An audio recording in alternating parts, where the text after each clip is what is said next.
Bueno, ahí está.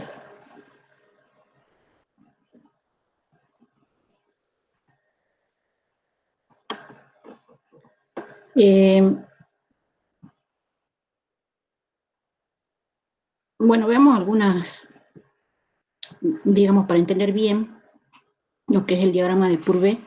Repasemos rápidamente qué es lo que estamos representando en el diagrama de Purvé. Porque hasta ahora en los seminarios que tuvieron, por lo menos hasta este, solamente vieron las dos líneas que definen la zona de estabilidad del agua y saben que se representan ordenadas los potenciales y en abscisa los valores de pH. Hasta ahora eso es lo que hicieron.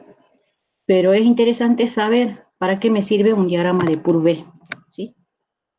Entonces, básicamente el diagrama de Purvé me permite representar pH, potencial en función de pH, y me aparecen en ese diagrama zonas. Esas zonas, en esas zonas me aparecen, si yo quiero el diagrama de Purvé para determinado elemento, las especies que puede formar ese elemento y que son estables en determinadas condiciones de potencial pH. Entonces, yo puedo saber a través de un diagrama de Purvé qué especies van a estar presentes, por ejemplo, en disolución acuosa, y no van a reaccionar con agua, van a estar estables en agua, si yo tengo determinado valor de pH. Y mediante el diagrama puedo saber qué potencial podría llegar a medir yo en esa solución. Puedo saber en qué condiciones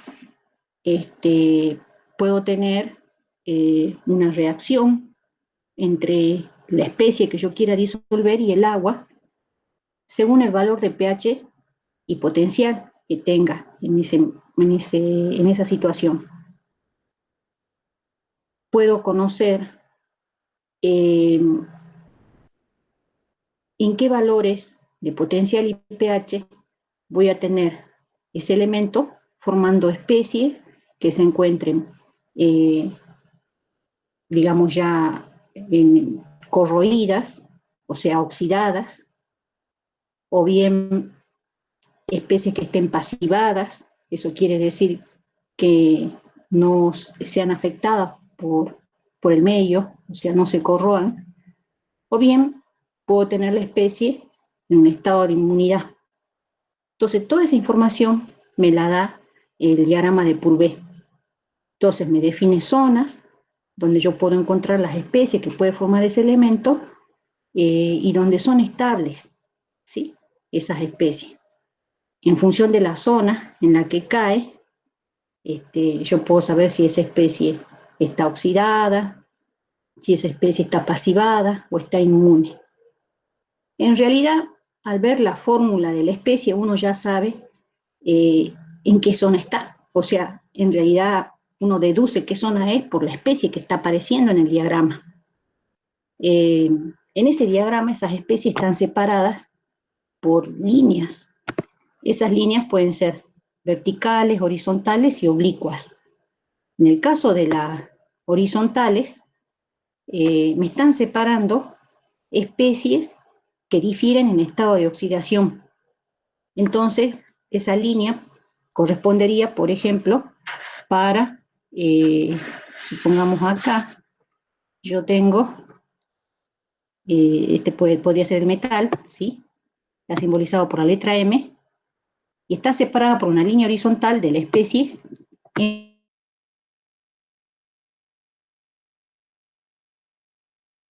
vinculadas por este tipo de reacción, o sea, una reacción redox, ¿sí? Eso ocurre en las líneas horizontales, o sea, vincula especies que han sufrido un cambio en el estado de oxidación. Y esas líneas horizontales son independientes del pH, porque si ustedes se acuerdan, el diagrama de Purvé, entonces dijimos acá yo tengo representado pH y acá potencial, ¿sí? Entonces si yo tengo una línea horizontal, es independiente del pH y en todo momento se mantiene constante el potencial. Ese potencial corresponde a esta reacción, ¿sí?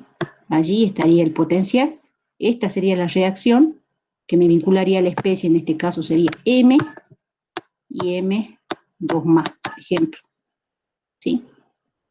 Entonces, cuando yo tengo especies de este tipo, ¿sí?, donde solamente ha habido cambio en el estado de oxidación, esas especies van a estar separadas por una línea en el diagrama de Purvé que va a ser horizontal. Solo hay cambio en el estado de oxidación. Son independientes del valor de pH. Cualquiera sea el valor de pH, el potencial vale lo mismo. Sí son dependientes de la concentración de este ion.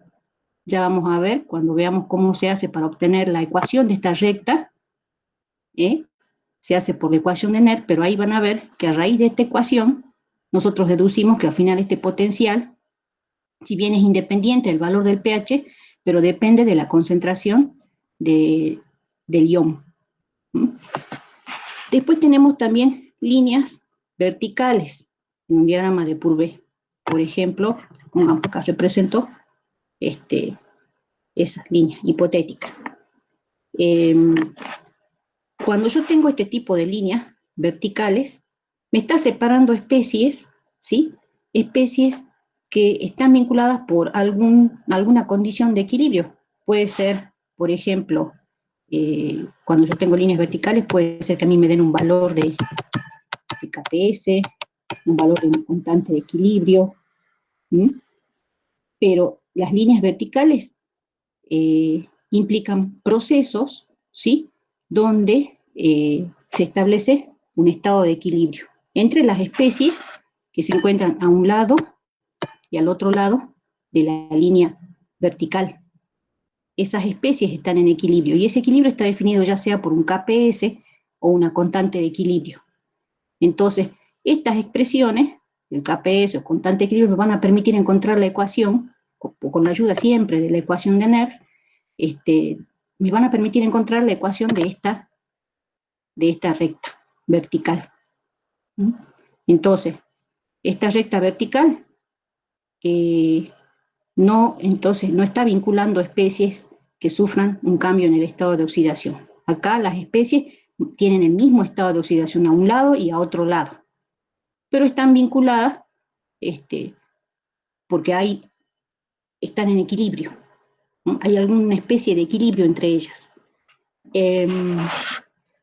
Estas son independientes por lo tanto, como no hay cambio en el estado de oxidación, son independientes del valor de potencial. Por eso, cualquiera sea el potencial, esta línea siempre se mantiene así, vertical. Y, bueno, obvio, son para un dado valor de pH. Entonces, ¿cómo son las ecuaciones de estas rectas? De esta, como es para potencial constante, va a ser sería I igual a E, ¿sí? O E igual a constante. Esa es la ecuación de esa recta. Pero, ojo, dijimos que sale de la ecuación de Nernst. Y para este caso, ¿cuál va a ser la ecuación de esta recta? Si es una recta vertical, ¿sí?, que está pasando por un determinado valor de pH. Entonces va a ser pH igual a constante. Esa es la forma de la ecuación de esa recta, porque son para un valor, en este caso, constante potencial, en este caso, un valor constante de pH. Por ejemplo, acá tenemos un ejemplo, fíjense, que podría servirme para el caso que tengo acá. Fíjense, tengo la especie, ¿sí?, metal más 2, que estaría separada entonces por esta línea vertical del hidróxido que forma ese metal. Fíjense que acá yo no tengo cambio en el estado de oxidación, ¿sí? El estado de oxidación sigue siendo 2 más para el metal. Pero, ¿qué es lo característico de las ecuaciones que me están representando estas relaciones, digamos, entre las especies que están separadas por una línea vertical en el diagrama de Purvé? Que en la expresión de estas ecuaciones me aparece ya sea ion hidrógeno o me aparecen grupos oxidrilos. Y ellos tienen que ver, las concentraciones de esas especies tienen que ver con valor de pH. Entonces, estos procesos van a, digamos, estar directamente vinculados a un determinado valor de pH, pero van a ser independientes del valor del potencial. Por eso, fíjense en esta ecuación que es lo característico. A mí no me aparece electrones, ni a un lado ni al otro lado de la ecuación, porque acá no hay cambio en el estado de oxidación. Sí me aparecen iones hidrógeno, o bien puede ser grupos oxidrilos también.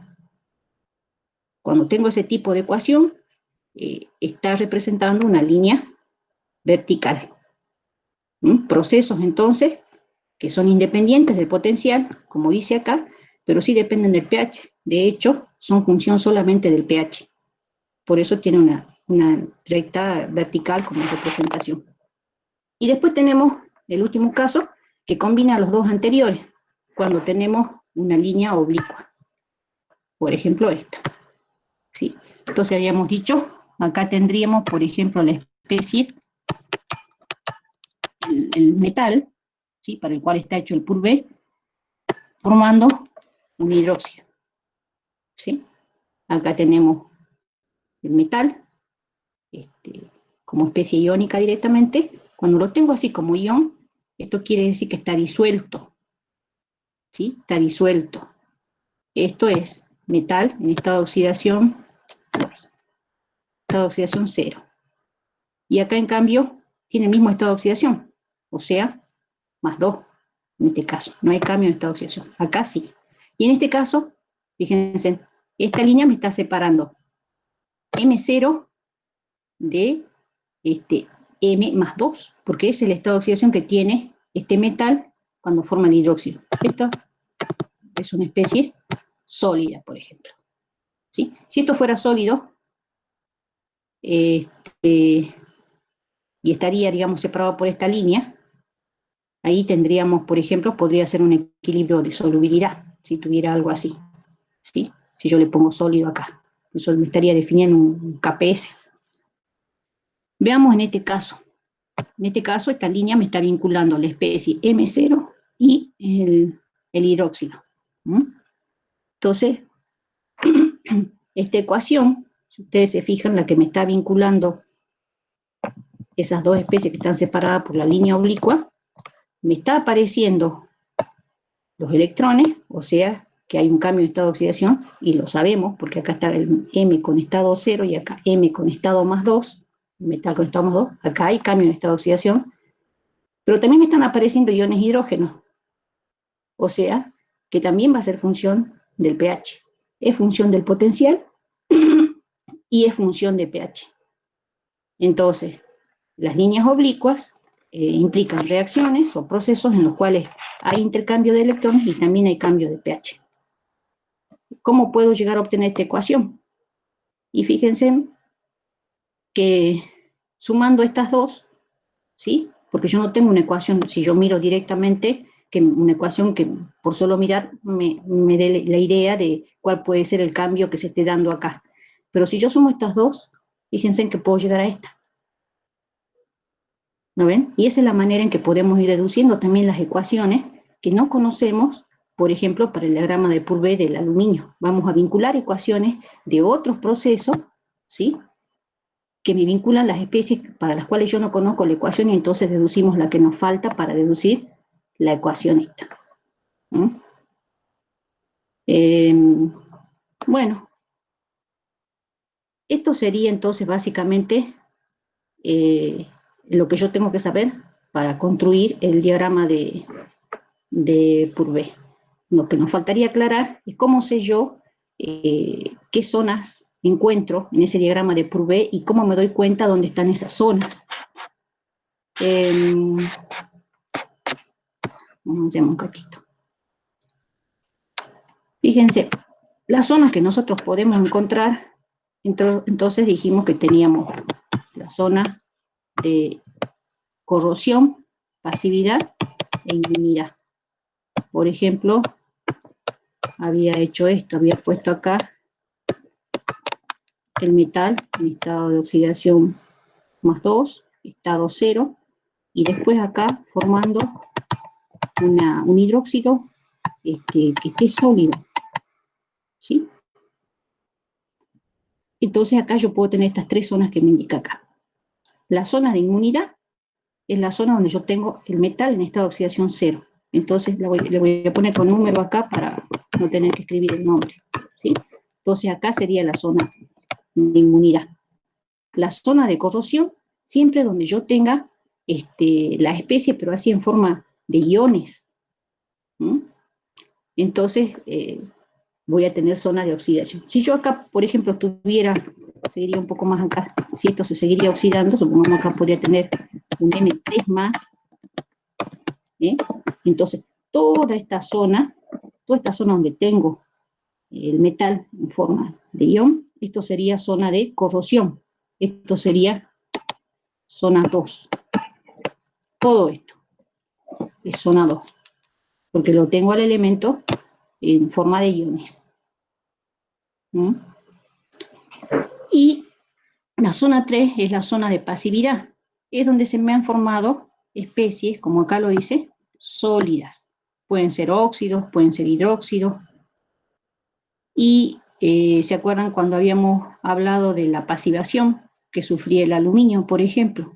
Porque se le formaba una capa de óxido encima. Bueno, esa capa de óxido lo pasiva. Entonces, esa zona recibe ese nombre justamente de zona de pasivación, o pasividad, como dice acá, que es la zona donde el metal ha formado especies que son sólidas y que protegen al metal de la oxidación. Entonces, acá, por ejemplo, por eso les puse sólido a propósito, para que tengamos las tres zonas. Esta sería la zona 3, ¿sí? Y esta, un colorcito, sería la zona 1, ¿sí? De esa manera, entonces, yo reconozco, ¿sí?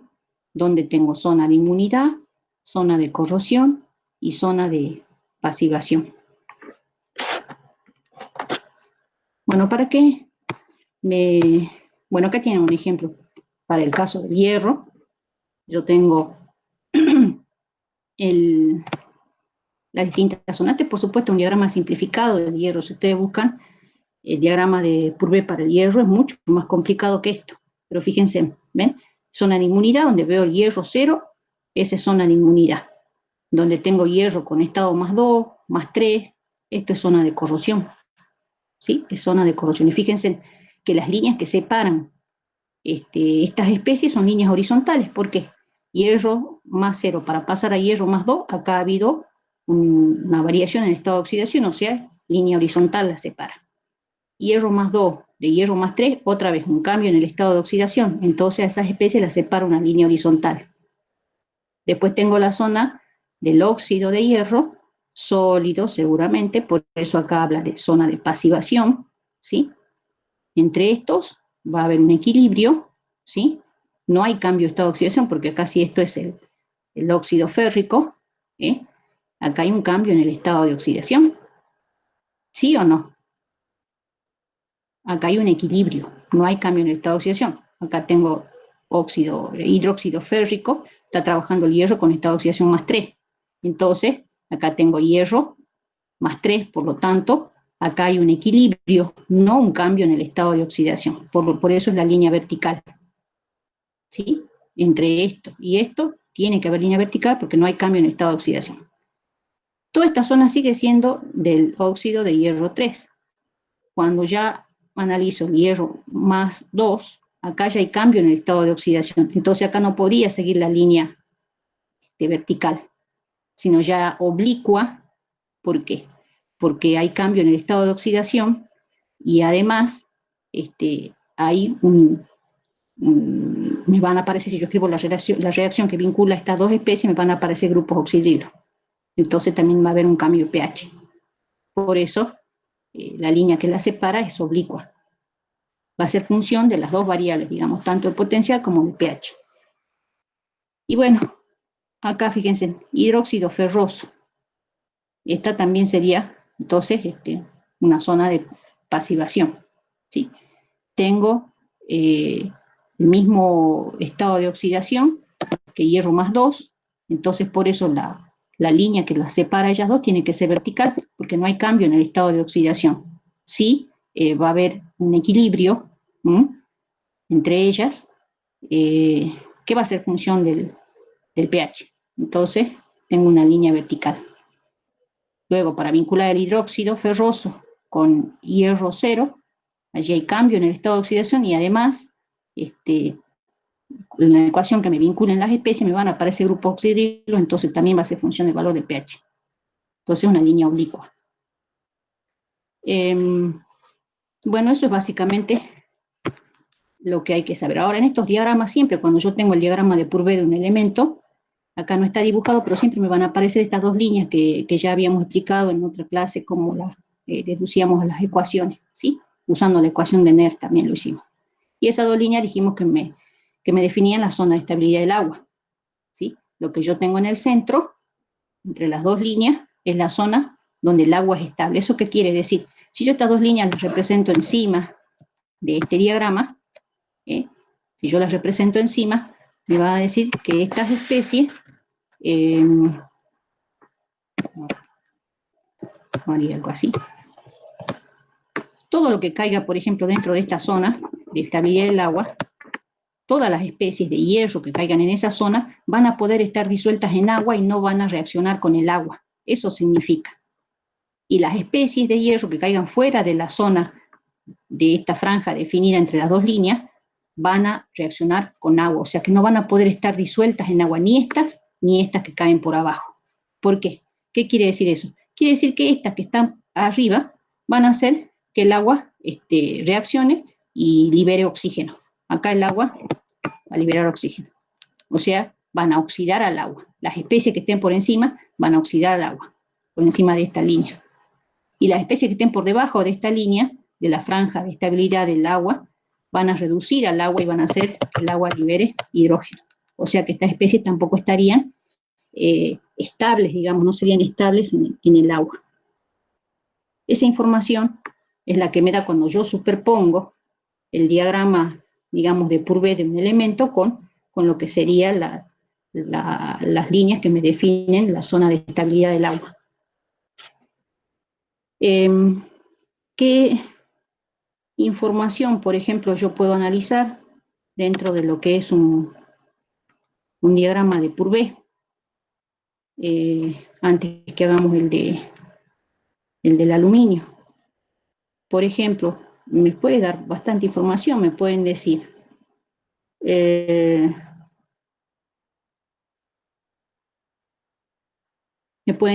por ejemplo,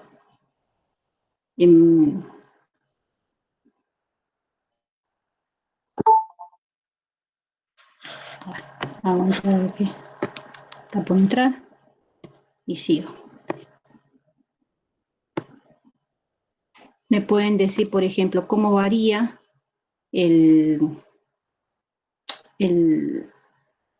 o qué especies, o qué ocurre cuando, si yo tengo una solución de hierro más 3 y se alcaliniza. ¿No? Entonces, yo me paro acá. Si a mí me dicen algo así, pongamos, yo tengo una solución que tiene hierro más 3. Y si yo alcalinizo, quiere decir que voy a agregar una base, porque las bases son las que me hacen alcalino el pH, entonces quiere decir que me voy a desplazar en este sentido, ¿sí? A un dado, puede ser que me den el valor de potencial o no. Pues supongamos que me digan, bueno, si el potencial es tanto y si yo alcalinizo, quiere decir que me voy a mover en este sentido, porque el pH aumenta en este sentido. Entonces lo que voy a poder decir es que va a precipitar hidróxido férrico, porque se va a formar este que es sólido. Y esa sería mi respuesta. ¿Entienden? Entonces, yo puedo analizar, digamos, distintas situaciones con el diagrama de Purvé. Ahora no se me ocurren otras preguntas, pero hay varias cosas que puedo analizar. Por ejemplo, también me pueden preguntar,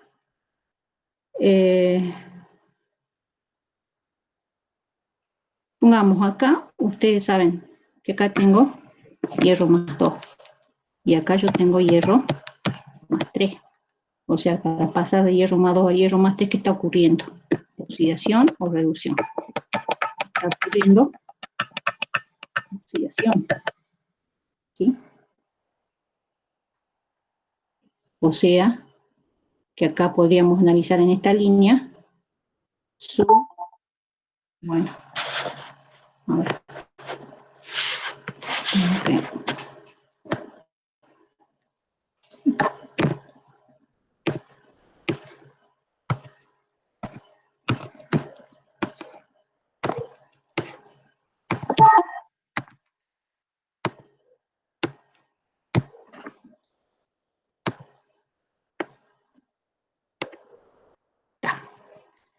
Bueno,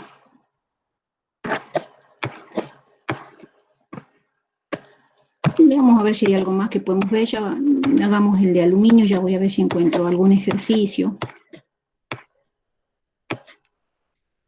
Ya habíamos visto, esta es la parte donde habíamos visto cómo se determinaban esas dos líneas. Esto sería un poquito para explicarles cómo se hace el cálculo, porque es lo que vamos a hacer ahora con el diagrama del aluminio,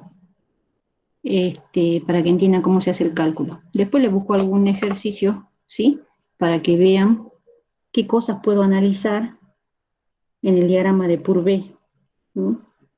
No estoy muy creativa hoy, no se me ocurren las preguntas, pero por ahí debo tener un modelo de parcial, como para que ustedes vean qué cosas, por ejemplo, se les puede preguntar sobre un Purvé que no sea construirlo. Por ejemplo, acá tengo la línea que había representado, que había dibujado antes. Fíjense, yo tengo un Purvé para un metal M cualquiera, ¿sí? Tengo en líneas punteadas las líneas que me definen la zona de estabilidad del agua, estas dos, ¿sí? Y tengo la zona de corrosión, la zona de inmunidad, la zona de pasivación. Entonces, para encontrar las líneas estas de la zona de estabilidad, esto ya habíamos visto cómo se hacía, así que eso ya no lo hacemos, pero veamos cómo vamos encontrando, cómo se hace para encontrar cada una de estas ecuaciones, las ecuaciones que representan la línea horizontal, la línea vertical y la línea oblicua.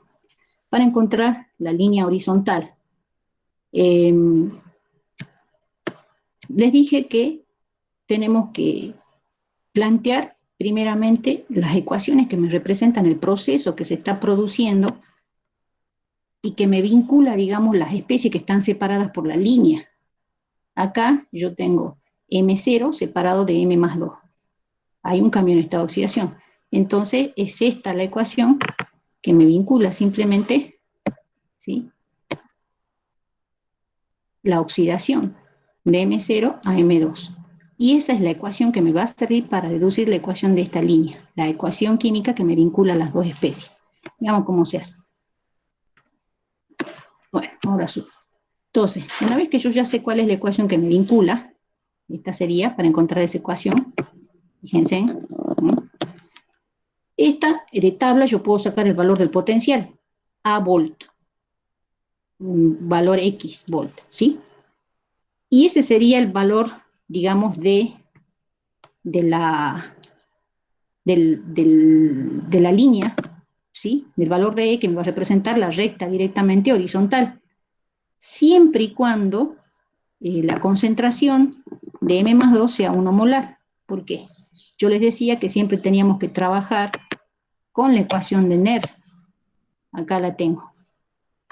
Fíjense, la ecuación de Nernst, ¿a qué es igual? Me dice E es igual a E0 menos 0,059 sobre N por logaritmo de Q. ¿Qué era Q? Q era el cociente de reacción que tiene la misma expresión que la constante de equilibrio. Y acá está la cuestión, en esta expresión.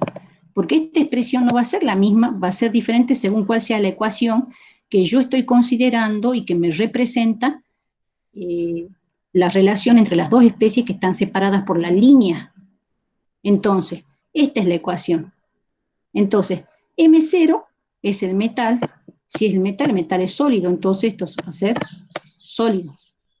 Y esto, M más 2, ¿se acuerdan que las especies que están en forma iónica quiere decir que están disueltas? Entonces esto sería acuoso. Bueno, está disuelto. Entonces, en la expresión de Q, esto sería Q, que sería la misma expresión, parecido que una constante de equilibrio, ¿se acuerdan? Hay que acordarse de la definición de una constante de equilibrio que habíamos visto en química 1. ¿A qué era igual la expresión de la constante de equilibrio?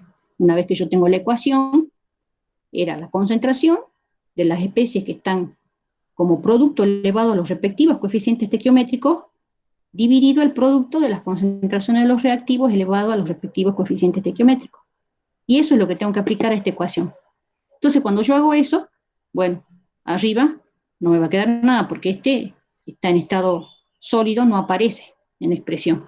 Aparecería solamente m más 2 en el denominador. Por eso me queda así la expresión 1 sobre concentración de m más 2. Entonces, si a mí me dan de dato, por eso yo, antes de decir que este potencial directamente es el que voy a poner como valor para la recta horizontal, primero tengo que fijarme en el valor de la concentración de este ion. Porque si la concentración es igual a 1 molar, bueno, sí, es cierto. El valor del potencial es el valor que me va a representar la recta horizontal. Pero si la concentración es diferente, ya no. Voy a tener que resolver esto, ¿sí? Para sacar el valor del potencial. Acá, como la concentración de m más 2 es igual a 1, si es igual a 1, entonces, ¿qué me quedaría? 1 sobre 1, 1, logaritmo de 1, 0, entonces todo este término se me hace 0, y entonces el potencial, que sería la ecuación de la recta horizontal, es igual al E0, que sería el potencial para esta ecuación. ¿Sí? Si la concentración fuera distinta, acá puse el caso que fuera distinta, yo tendría que resolver esto, porque acá esto me daría otro valor, y entonces va a ser otro el valor del potencial que va a representar la línea horizontal. ¿Se entiende hasta ahí?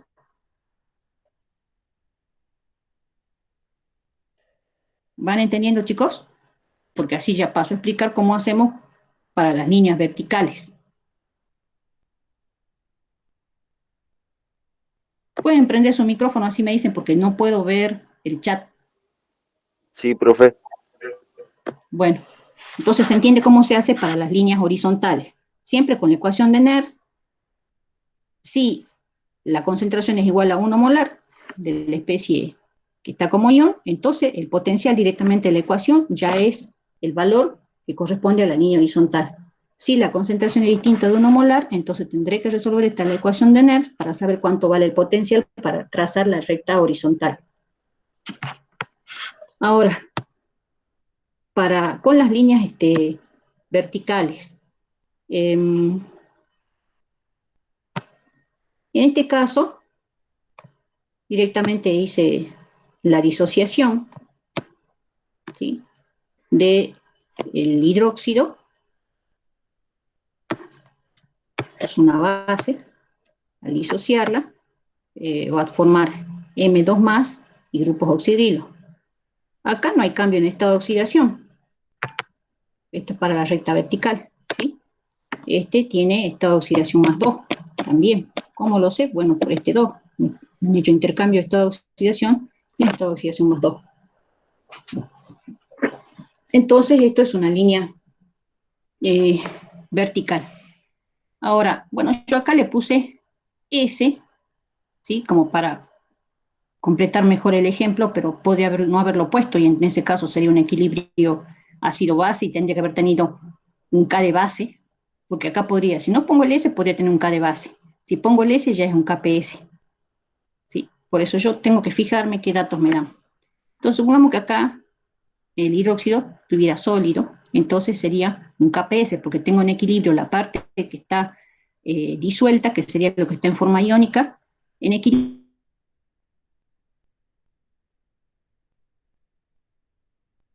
El KPS es igual al producto de las concentraciones de los iones, de estos dos, ¿sí?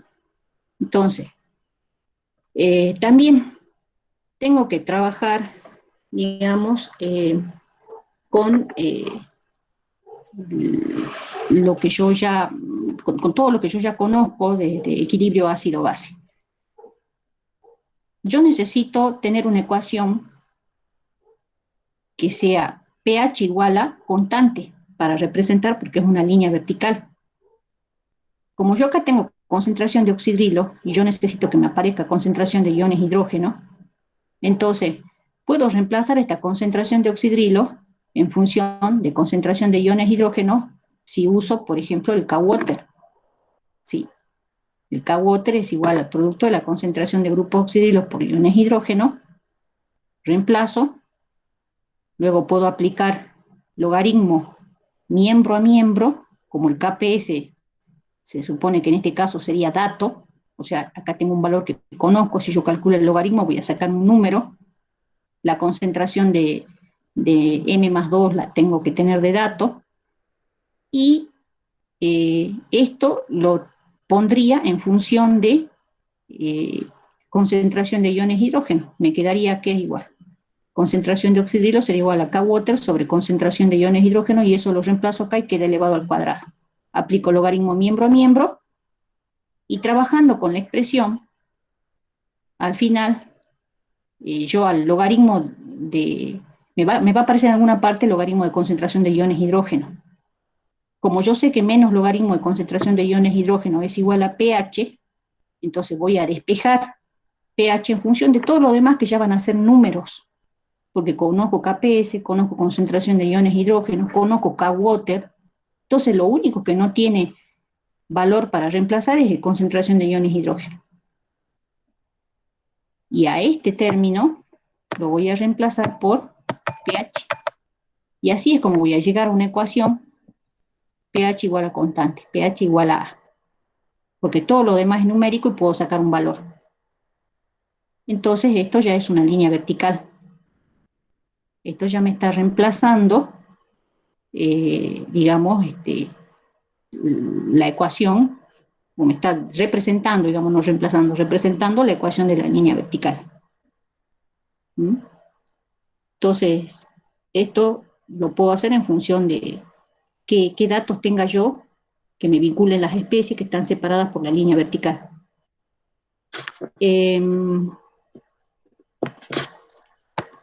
Para la línea oblicua.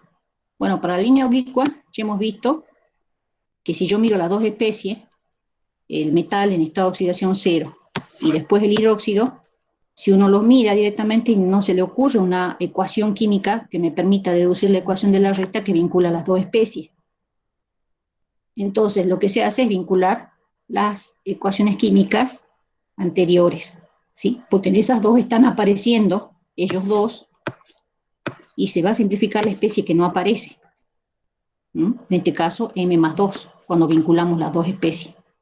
La cuestión es después calcular el potencial asociado a esta ecuación, que eso lo vamos a ver directamente con el ejemplo del diagrama de Prouvé del aluminio. O sea, yo puedo deducir cuál es la ecuación para la línea oblicua, también puedo calcular el potencial relacionado a esa línea oblicua, y después ya es cuestión de aplicar la ecuación de Nernst. En la ecuación de Nernst, fíjense en acá, si yo aplico la ecuación de Nernst para esta ecuación, que representa la línea oblicua, lo que está en forma iónica está disuelto. Lo otro, esto es sólido, o sea que no van a aparecer en la expresión de la constante de equilibrio, solamente aparecería grupos oxidrilos en el numerador y elevado al cuadrado por este 2 que está acá. Por eso la expresión queda así directamente para esta ecuación, la ecuación de Nernst. ¿Sí? El E0, ese uno lo saca para esta ecuación, en base a los potenciales de las otras dos reacciones con las que hemos encontrado esta ecuación. Eso lo vamos a hacer directamente para el aluminio. Entonces, ese valor se conoce, este N también, ahí están, en este caso valdría 2, ¿sí?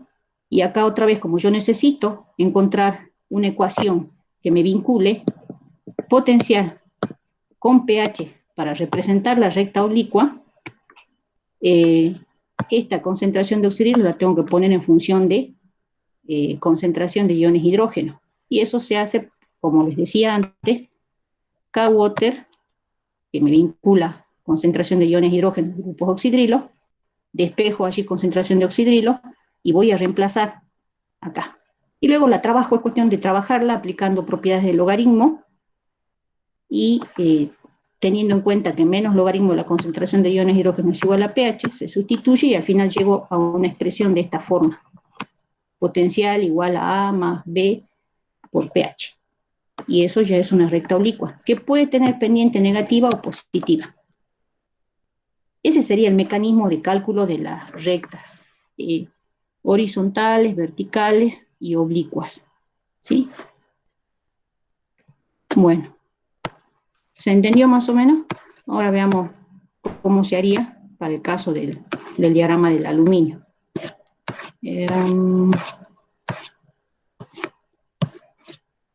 En el caso del ejercicio del aluminio, ustedes tienen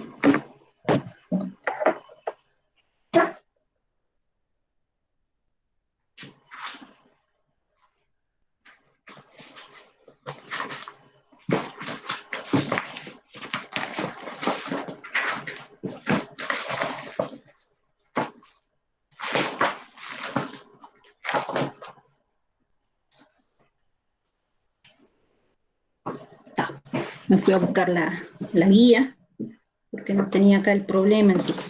Bueno, dice, complete el siguiente diagrama de Prouvé para el aluminio y calcule los pH de las interfaces corrosión, pasivación y las pendientes de las interfaces inmunidad, pasivación, inmunidad, corrosión. O sea, eso que me está pidiendo no es otra cosa. Si yo tengo que calcular las pendientes, tengo que calcular las ecuaciones. O sea, me está pidiendo que haga los cálculos de las rectas que están vinculando a las especies, ¿sí? Y que complete el diagrama. Bueno, eso sería en la parte A. Ustedes fíjense que en el diagrama que ustedes tienen, allí les aparece corrosión, pasivación, corrosión e inmunidad. Entonces nosotros ya sabemos que en la zona de inmunidad tiene que ir aluminio 0, ¿sí? Por lo que hemos visto hasta ahora. Y después si nosotros miramos las ecuaciones que tenemos allí, nos aparece solamente como especie, digamos, iónica, como ion, sería el aluminio más 3. Entonces, esa es la especie que va a caer acá en la zona de corrosión, aluminio más 3. Y luego tenemos el hidróxido de aluminio y el tetrahidroxoaluminato. Si ustedes se fijan, son especies, en el caso del hidróxido de aluminio, sólido, o sea que es la especie que tiene que caer en la zona de pasivación. Por eso está puesto acá. Entonces, tenemos que poner hidróxido de aluminio acá en la zona de pasivación. Y después tenemos el tetrahidroxoaluminato. Fíjense en la ecuación que tienen abajo en el enunciado, dice acuoso, porque sería un ion complejo, ¿sí? ¿Se acuerdan que este ion era soluble? Entonces acuoso. Entonces también tiene que caer en una zona de corrosión. No sé, lo tenemos acá. Zona de corrosión. De esa manera nosotros podemos completar la primera parte que pide poner las especies en el diagrama. Lo segundo que pide en la parte A es, no es otra cosa que hacer los cálculos de las rectas. Yo no vi lo que le subió el ingeniero, no sé si ya está hecho todo esto, si quieren que lo veamos o ya con esto más o menos ya lo entienden, díganme ustedes, no sé, porque como también quieren ver el laboratorio o quieren que veamos rápidamente cómo es el tema del cálculo.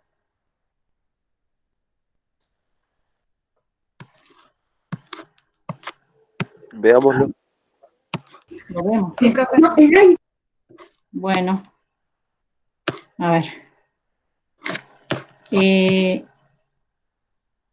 Bueno, acá lo primero que tengo es de la recta 1. No sé si se ve bien ahí. Bueno, acá en mi diagrama, lo primero que tengo calculado yo es la recta 1. ¿Sí? 1. esa recta, 1. Veamos en mi diagrama cuál es, para saber cuál estamos calculando. Bueno, la 1, fíjense, es esta recta vertical que me vincula la especie aluminio más 3 con el hidróxido de aluminio. Entonces tengo, esto implica un equilibrio, ¿sí? Un equilibrio entre el hidróxido de aluminio sólido y aluminio más 3. ¿Esto qué estaría implicando si tengo aluminio sólido en equilibrio con aluminio más 3? Un KPS, ¿sí? Y tengo de datos, justamente si se fijan en el enunciado, el KPS del hidróxido de aluminio, que vale 1 por 10 a la menos 33. Entonces, para encontrar la recta 1, voy a hacer uso del KPS. Entonces, me voy ahora sí en donde tengo hecho el cálculo. Entonces, como tengo de dato el KPS, ¿sí? KPS 1 por 10 a la menos 33 del hidróxido de aluminio, planteo la ecuación del KPS, ¿sí? Que me representa, digamos, ese valor de KPS, que es el equilibrio entre el hidróxido de aluminio sólido y la parte disuelta del hidróxido de aluminio, que tendría aluminio más 3 y grupos oxidrilos. Entonces, el KPS, ¿sí? El KPS, que es igual a 10 a la menos 33, ¿sí?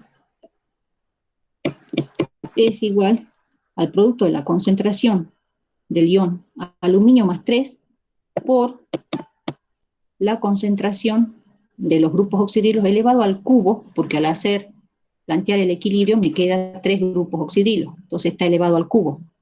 La concentración de aluminio más 3, y eso es dato, ¿sí? Yo tengo como dato que la concentración del aluminio más 3 es igual a 1 molar. Fíjense, es dato eso. Entonces, me queda al final que la concentración de los grupos oxidrilos elevado al cubo va a ser igual al valor del KPS. Despejo la concentración de grupos oxidrilos, o sea, me queda raíz cúbica del KPS, y lo voy a representar como, digamos, yo puedo aplicar el menos logaritmo, y entonces yo acá voy a tener POH, ¿sí? Menos logaritmo de la concentración de grupos oxidrilos, el POH. ¿Qué hice? Lo único que hice acá fue aplicar menos logaritmo a ambos lados. Por eso acá está definido. POH, y acá tendría que sacarle el menos logaritmo a lo que me dé acá. Y eso me dio 11. Entonces pH va a ser igual a 14 menos POH. Y de esa manera saco cuánto vale pH. ¿Se entiende? Entonces lo único que se hizo una vez que llego a concentración de grupos oxidrilos igual a este número, que sería la raíz cúbica del KPS, es aplicar logaritmo miembro a miembro para tener la definición de POH. Y después, bueno, ya es cuestión de plantear la relación de pH y POH para saber cuánto me da pH. Entonces esta es la ecuación de la recta, ¿sí? pH igual a 3. ¿Se entiende?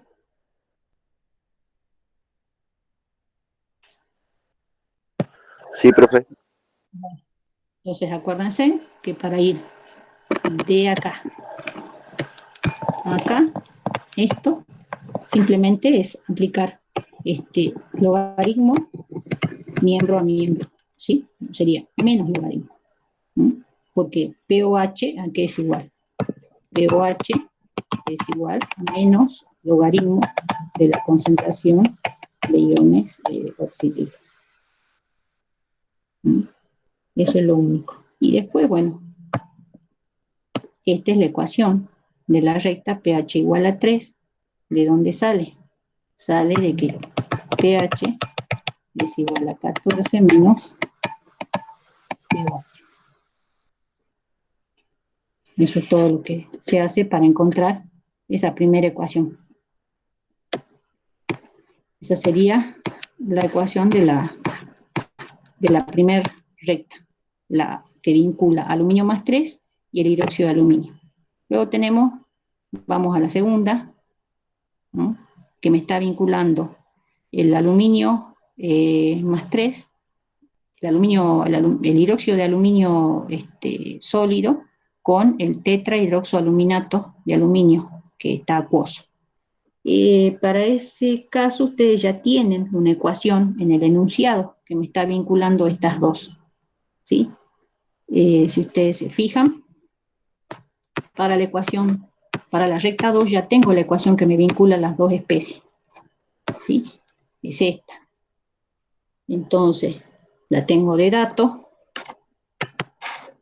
Me dice entonces que el hidróxido de aluminio sólido, ¿no?, más los grupos oxidrilo, estos son grupos oxidrilo acuosos, esto está en equilibrio con el ion complejo, tetrahidroxoaluminato acuoso. Me da la concentración de la especie, ¿sí? La concentración del ion complejo, el dato, es esto, ¿sí? Y me da el valor de la constante de equilibrio. Entonces planteo la constante de equilibrio, ¿no?, igual que hicimos para la ecuación 1, donde el equilibrio era un KPS, ahora es una constante, que no es un KPS, sería en cierta manera también, porque fíjense, tengo un equilibrio un sólido con una especie disuelta. Bueno, la planteo, entonces igual a producto de las concentraciones de los productos, que sería el ion complejo, dividido la concentración de los reactivos elevado a los respectivos coeficientes estequiométricos. En los reactivos, bueno, como el hidróxido de aluminio es sólido, no aparece, el grupo oxidrilo sí aparece, y está a la 1, ambos a la 1, y esto es igual a 40. Esta concentración ya la conozco, ¿sí? Yo sé cuánto vale esto, y sé cuánto vale K. Entonces lo único que tengo que hacer es despejar concentración de grupos oxidrilos, ¿sí? Conozco K, conozco esto, entonces lo único que tengo que hacer es despejar la concentración de grupos oxidrilos. Saco el valor numérico y, como en el caso anterior, aplicando logaritmo menos logaritmo miembro a miembro, entonces llego al final, POH es igual a este valor, me dio menos 5,49. Entonces, como sé que pH es igual a 14 menos POH, entonces reemplazo y me da pH igual a 8,51. Entonces esa sería la ecuación 2. pH igual a 8,51, una línea vertical que me va a separar las dos especies. Esa sería la segunda línea vertical. Esta. Entonces quiere decir que acá yo tendría, en este caso, tendría, ahí si sigo esta, este sería un valor de pH 3, estaría pH, y esta 8,52, creo que dio, no me acuerdo. Bueno, 8,52 para esta línea vertical 2. ¿Sí? Bueno, ya tenemos esas dos líneas. Ahora la tercera que calculamos es esta, que separa el aluminio 0 del aluminio más 3. Entonces en esta línea horizontal va a estar dada directamente por la ecuación que implica la oxidación del aluminio 0. Entonces, bueno, acá no se nota mucho, lo voy a remarcar. Entonces tengo aluminio más 3, ¿sí?, más pasa acá, aluminio 0, entonces acá son más 3 electrones. El potencial que tiene que sacamos de tabla, menos 67 volts, ¿sí?, menos 1,67 volts, sale de tabla y directamente esa va a ser la ecuación de la línea. Esta directamente va a ser la ecuación de la línea horizontal que vincula aluminio más 3 con aluminio 0. ¿Pero por qué? ¿Por qué va a ser directamente esta? Porque si nos fijamos en los datos que tenemos, la concentración del aluminio más 3 es igual a 1 molar, ¿no? Entonces, directamente es esta, pero porque la concentración del aluminio más 3 es igual a 1 molar. Si no fuera igual a 1 molar, tendríamos que haber planteado la ecuación de Nernst, donde me iba a aparecer la concentración del aluminio más 3, reemplazar este valor, este sería el E0, y recién calcular el potencial. O sea, sería algo así.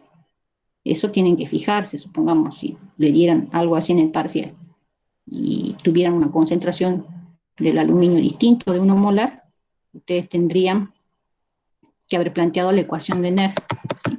Es decir, E igual a E0, este E0 es este vendría acá, menos 0,059 sobre N, este N, ¿cuánto es? Es este 3, ese va acá, ¿sí?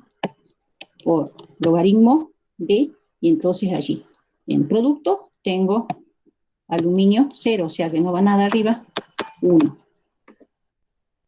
Concentración de los reactivos elevados a sus respectivos coeficientes estequiométricos. Ahí me va a quedar concentración de aluminio más 3. Entonces iba a tener que reemplazar allí, reemplazar este valor acá,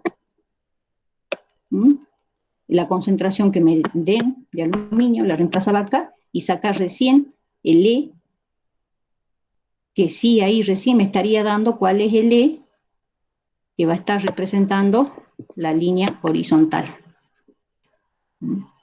Así que hay que fijarse bien cuál es la concentración antes de decir cuál es la ecuación de la línea horizontal. Hay que fijarse bien cuál es la concentración de la especie iónica. Bueno, eso sería las líneas más fáciles, digamos, de obtener. La 1, la 2 y la 3. Las oblicuas son ya las líneas que están representadas por ecuaciones, o sea, representan procesos en donde ya hay variación tanto de estado de oxidación y de pH.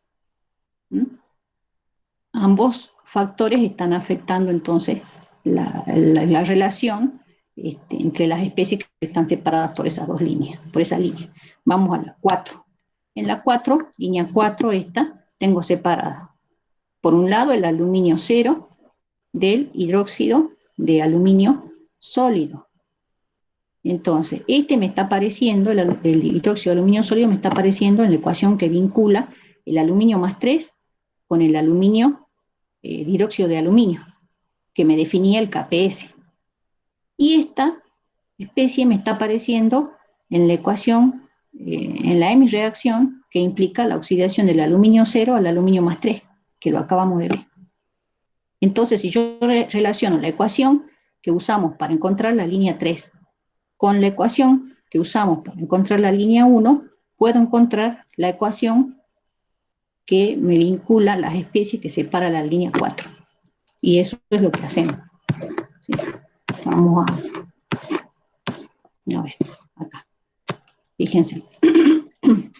Acá estamos encontrando la ecuación que vincula esas dos especies.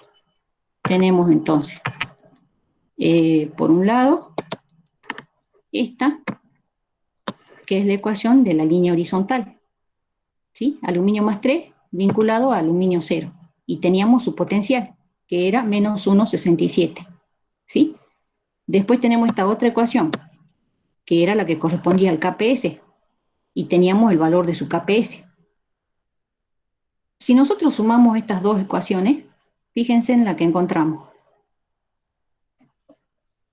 Encontramos una ecuación que me vincula el hidróxido de aluminio sólido, ¿sí?, con el aluminio en estado sólido, porque los aluminios, estos más 3, se van.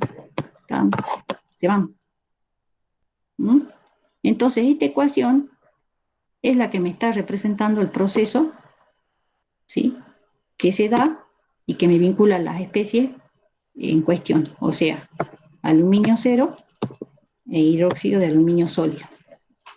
El tema ahora es encontrar el potencial para esa ecuación. Entonces me voy a valer de los datos que tengo para las dos ecuaciones anteriores.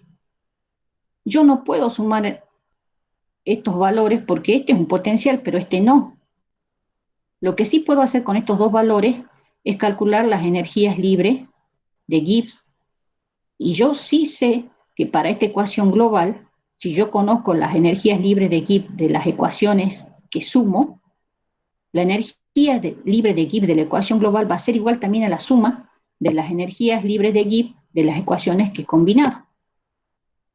Entonces, eso es lo que hacemos. Para el primer caso, yo voy a calcular esta energía libre de Gibbs, que le he llamado 1, para la primera ecuación. Como tengo de dato un potencial, yo sé que la relación que hay entre la energía libre de Gibbs y el potencial es igual a menos N por Faraday por el potencial. Entonces voy a usar este potencial y calculo la energía libre asociada a esta primera reacción. Para la segunda reacción yo tengo de dato un Kps, una constante de equilibrio. Entonces, ¿cómo voy a calcular la energía libre de Gibbs? Conozco otra ecuación que me vincula la energía libre de Gibbs con la constante de equilibrio. ¿Se acuerdan? Menos RT logaritmo de K. Entonces acá voy a poner Kps. O sea que con estos dos datos yo voy a calcular las energías libres para estas dos reacciones. Y sumando esas dos energías libres de Gibbs voy a tener la energía libre de Gibbs para la ecuación que me representa el proceso que me interesa, y esa energía libre de Gibbs que le he llamado delta de G3 me va a permitir calcular el E3, que sería el potencial ya de la reacción en cuestión. Entonces, bueno, acá en esta expresión la desarrollo nada más y digo, bueno, delta de G3, ¿a qué va a ser igual? Como a mí me interesa calcular el potencial para esta reacción, bueno, la expreso en función de potencial, menos N por F por E3, igual, eso es delta de G3. A delta de G1, que ya vimos acá a que era igual, menos N por F por E sub 1, más delta de G2, que es igual, como este es menos, por eso al final se resta, menos RT logaritmo de Kps. Bueno, reemplazando los valores acá, yo saqué a cuánto me daba delta de G1 más delta de G2. Eso es lo que saqué acá, para después usarlo.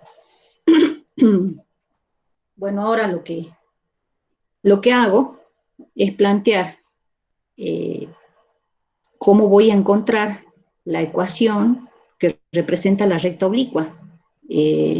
Igual que hicimos antes, haciendo uso de la ecuación de Nernst. Para esta ecuación, para la que representa el proceso. Para esta ecuación nosotros la teníamos asociado a un valor de E3, que todavía no conocemos. Entonces planteo la ecuación de Nernst. E3 sería igual a E3 0, ¿sí? Menos 0,059 sobre N. N para esta ecuación, me voy a la que representa el proceso, vale 3. Por eso pongo un 3 acá. Por logaritmo de Q. Este Q sería como escribir la constante de equilibrio para esta reacción que representa el proceso. Como este es sólido, no va a aparecer en la expresión de la constante. Este es sólido, no aparece en la expresión de la constante, lo único que me aparece es grupo oxidrilo, elevado al cubo, por eso me queda así. ¿Mm?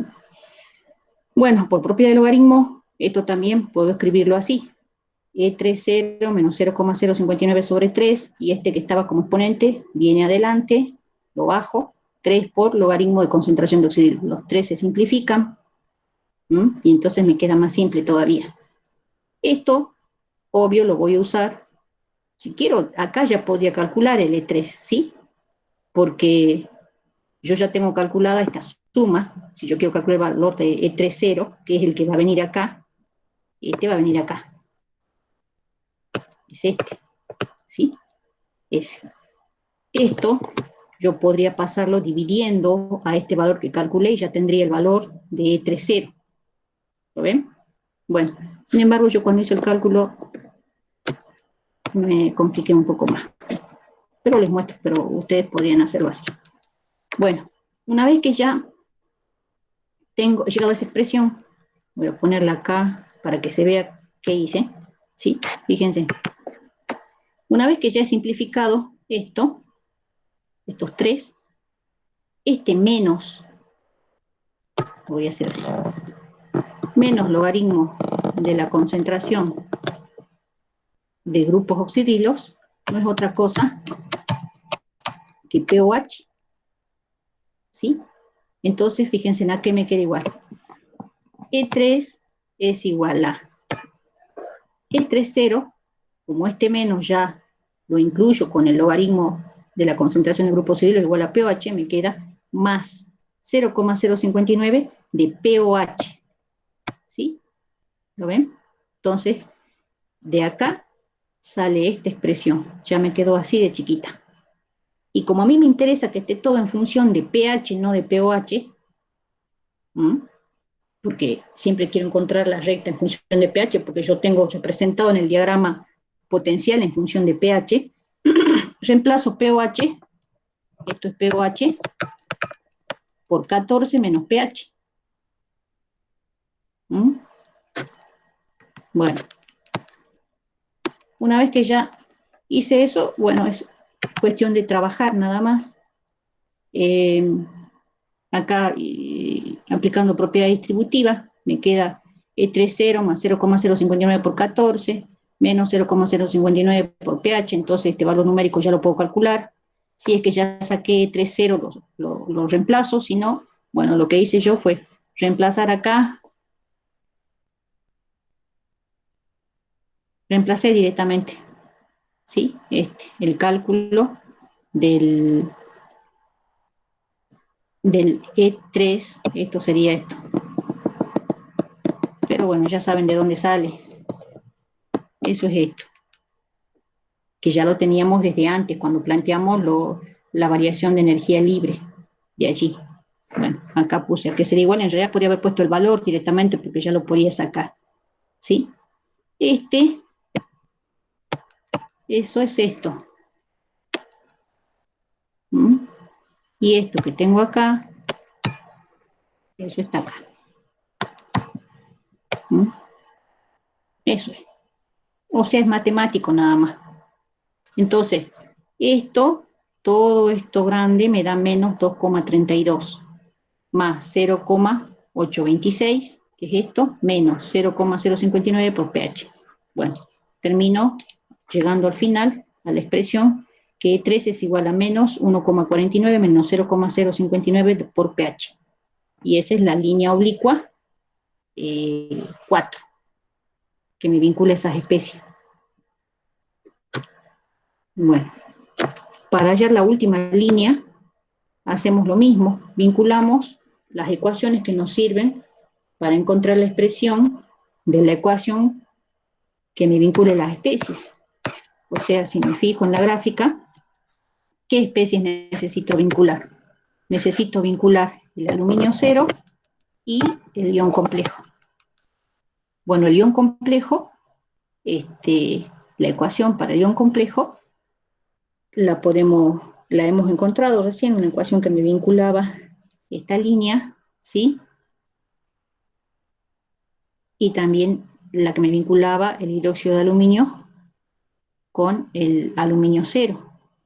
Entonces, son las ecuaciones que nosotros tenemos que vincular para que encontremos la ecuación que representa la etapa, digamos, 5. ¿Sí? Vamos acá. Entonces tenemos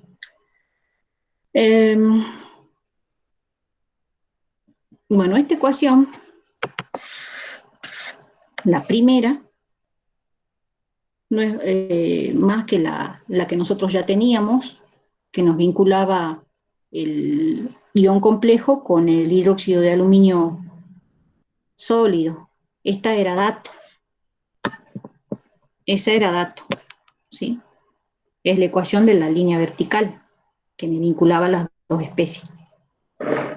Acá coloco K igual a 1 sobre 40 porque di la vuelta a la ecuación. Está dada vuelta, ¿sí? nosotros la tenemos dada en el enunciado al revés, y por eso dice K igual a 40. Aquí, para simplificar y para que me quede la ecuación, directamente al darle vuelta, bueno, la constante de equilibrio es 1 sobre la constante de la reacción inversa. Por eso queda 1 sobre 40. Bueno, y de la otra línea que me sirve, porque yo lo que quiero ¿qué quiero que se me vaya? Quiero que se me vaya el hidróxido de aluminio sólido. Entonces planteo la ecuación que me vincula el hidróxido de aluminio sólido con el aluminio cero, que esta es la que habíamos obtenido antes, ¿sí? ¿Se acuerdan? Acá. La habíamos obtenido acá. Es esta. Esta. ¿Sí? Entonces, para esa, nosotros teníamos E3.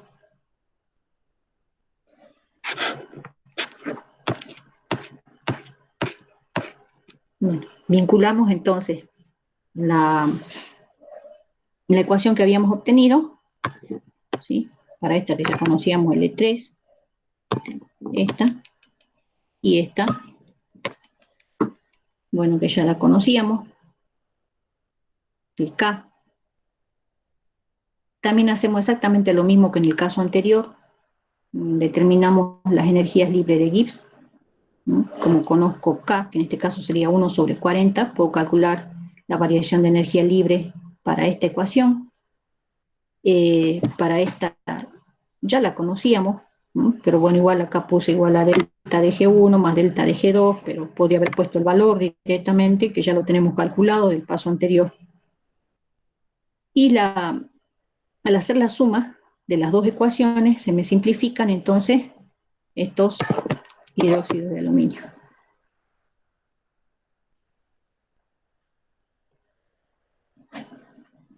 Y me queda el ion complejo, ¿sí? Que forma el aluminio cero y el grupo oxidrilo. La energía libre de Gibbs para esa reacción es igual a la suma de las energías libres de Gibbs de las reacciones que se han vinculado.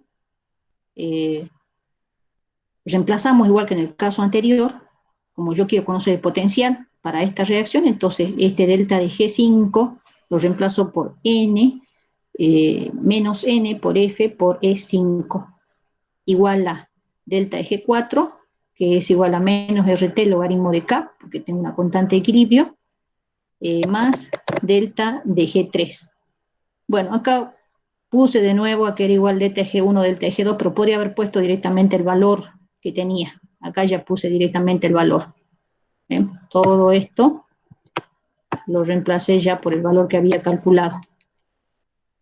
Sí tienen que tener, ojo, ¿no? El cuidado acá, cuando ustedes reemplazan el R, acuérdense como esto es energía libre de Gibbs, hay que usar el R en unidad de energía, por eso el 8,31 Joule sobre Kelvin mol.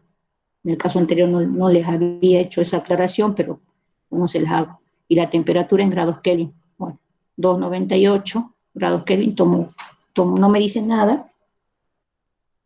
A ver, pero como nosotros estamos trabajando con datos que están en condiciones estándar, acuérdense que son 25 grados y una atmósfera. Por eso que acá tomo para la temperatura 298 grados Kelvin, que serían 25 grados centígrados.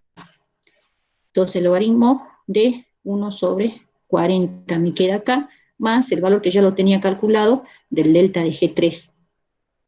Bueno, teniendo esto ya es hacer lo mismo que en el caso anterior. Acá ya calculé E5, ¿sí?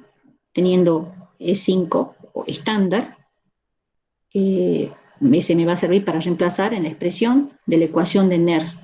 La ecuación de Nernst para esa ecuación sería E5 igual a E5,0 menos 0,059 sobre 3. ¿Por qué? Porque voy a tener que mirar esta ecuación, ¿sí? Esta. Esta es la que me interesa.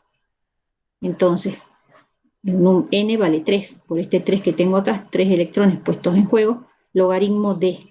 Entonces me fijo en el producto que se me formó, aluminio más 3, aluminio 0, perdón. Sí, aluminio 0, voy a bajarlo acá para que se vea. Ahí, aluminio 0, ¿sí? Entonces, sólido no va a aparecer. El ion aluminato, tetrahidroxoaluminato, sí, porque ese es soluble, acuoso. El grupo oxidrilo también, porque está como yo no sea soluble. Por eso me queda concentración de grupo oxidrilo a la cuarta sobre la concentración del ion complejo. Bueno, aplicamos propiedad de logaritmo. Hasta acá todo igual. Como es logaritmo de un cociente, va a ser igual a la resta de los logaritmos, ¿sí? De lo que tengo en el numerador y de lo que tengo en el denominador. Sigo trabajando. Lo que está como exponente lo voy a bajar y aplico propiedad distributiva y reemplazo la concentración del ion complejo. Entonces ya me queda todo numérico menos la concentración de los grupos oxidrilos. Otra vez, fíjense en que acá, como a mí lo que me interesa es encontrar una expresión en función del pH, que es lo que estamos haciendo. Estamos vinculando esto, no es otra cosa que pOH. ¿Lo ven? Menos logaritmo de la concentración de grupos oxidrilos. Entonces directamente ahí ya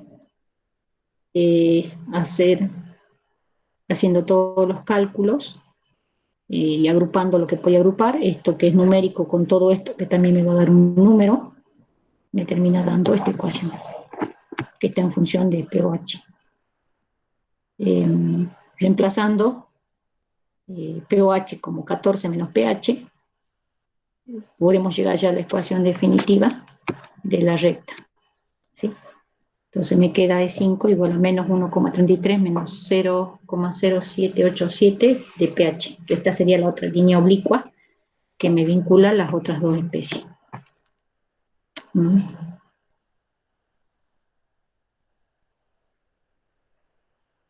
Bueno, ¿se entiende? Esto sería más o menos lo que se hace en general siempre para la construcción de los diagramas.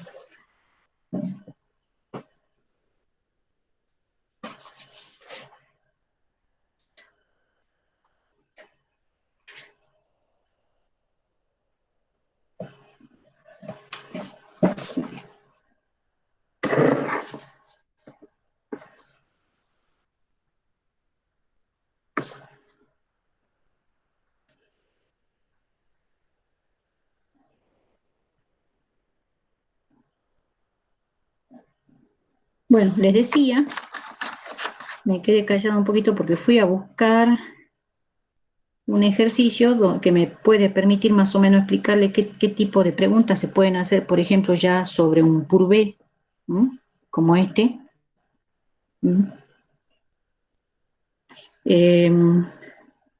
Por ejemplo, acá yo tengo un ejercicio que es para un diagrama de purvé del cromo, que es más complejo que este, ¿sí?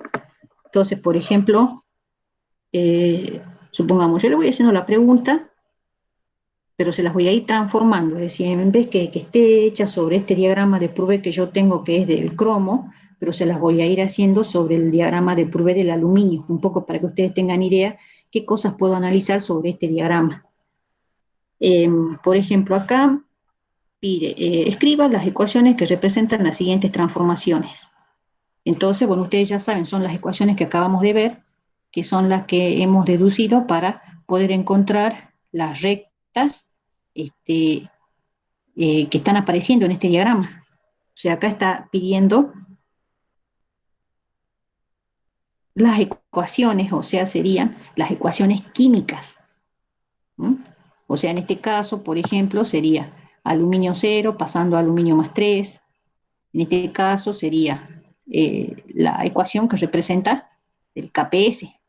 En este caso, la ecuación que representa el equilibrio entre el hidróxido de aluminio sólido y el ion complejo. Y en este caso, las ecuaciones que hemos deducido, vinculando estas dos para esta y estas dos para esta, ¿sí? Eso hemos hecho. Hemos vinculado 3 y 1 para 4 y 4 y 2 para 5. Bueno. Después pide, por ejemplo, una reacción que no sea redox. Entonces, ¿cuáles podríamos dar, por ejemplo? Si ustedes participan, ahí me voy a dar cuenta si van entendiendo. Sobre este diagrama, supongamos, yo les pido que me den una reacción que no sea redox, de las que están representadas acá en este diagrama. ¿Cuáles no serían redox?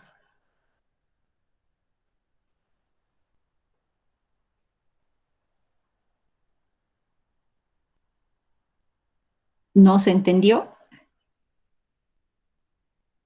¿Cuáles rectas representan procesos que no son redox?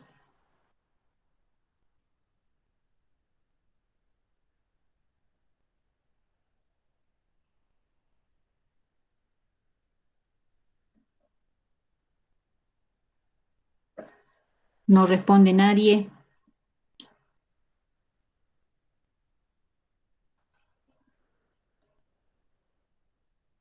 ¿Cuáles serían, chicos?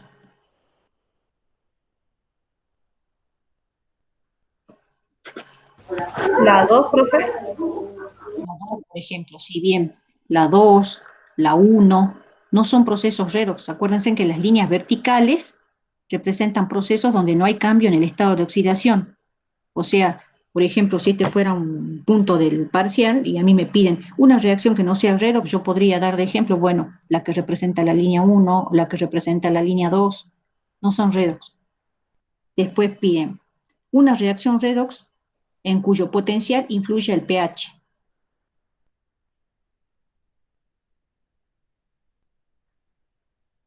Una reacción redox en cuyo potencial influya el pH. ¿Cuáles podrían darme de estas 5 líneas? 4, 5. Bien, o sea, en esta línea 4 y 5 hemos dicho que está variando tanto el potencial como el pH. O sea, acá hay variación del estado de oxidación y además está siendo afectada por los cambios de pH. Y acá lo mismo, hay cambio en el estado de oxidación y está siendo afectada por los cambios de pH. En cambio acá hay solo variación en el estado de oxidación. Es redox nada más. Y no le afecta la variación de pH. Después pide, por ejemplo, dice, bueno, yo se lo cambio para eso que tienen allí. Se agrega una solución de hidróxido de sodio a una solución de aluminio más 3. Detalle, ¿qué observaría? Si se agrega una solución de hidróxido de sodio a una solución de aluminio más 3.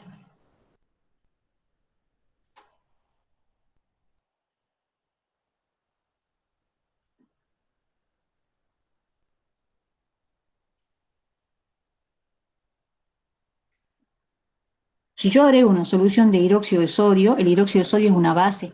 Como es una base, me va a aumentar el pH. Entonces quiere decir que yo me estaría moviendo en este sentido. Porque yo acá, ¿qué tengo que representado? pH y acá potencial. ¿Sí? Entonces acá tengo pH 0 y acá pH 14. Si yo voy agregando hidróxido de sodio, me dicen, supongamos que parto de acá, ¿sí? Agrego hidróxido de sodio, entonces me voy a desplazar en este sentido, de aumento de pH. Entonces, ¿qué podría decir? Podría decir que se puede formar hidróxido de aluminio, por ejemplo. ¿Entienden? Si yo tengo una solución que tenga aluminio más 3.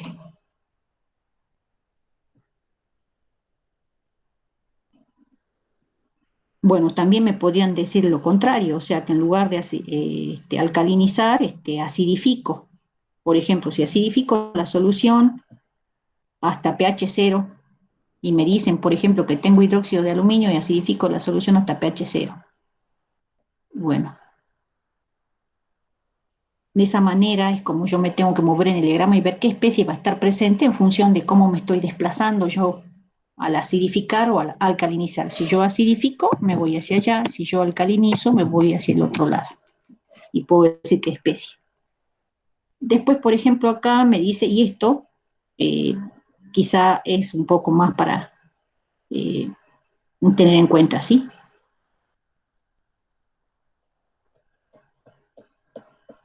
Estos son potenciales de reducción, ¿sí? Entonces, por ejemplo, acá para el caso del diagrama del cromo, me pregunta, explique cómo varía el poder oxidante del ion pirocromato en función del pH. Y yo podría decirle, a ver, para este diagrama, explique cómo varía el poder oxidante eh, del, del ion tetrahidroxoaluminato al aumentar el pH.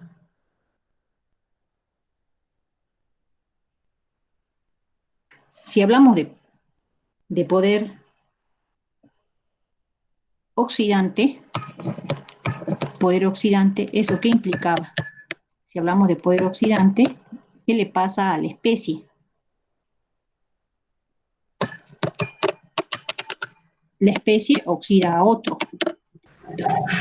Y se reduce. Bien, se reduce. ¿Sí? Entonces, teniendo en cuenta eso, repito la pregunta. Explicar cómo variaría el poder oxidante del ion tetrahidroxoaluminato, ¿sí? En función del pH.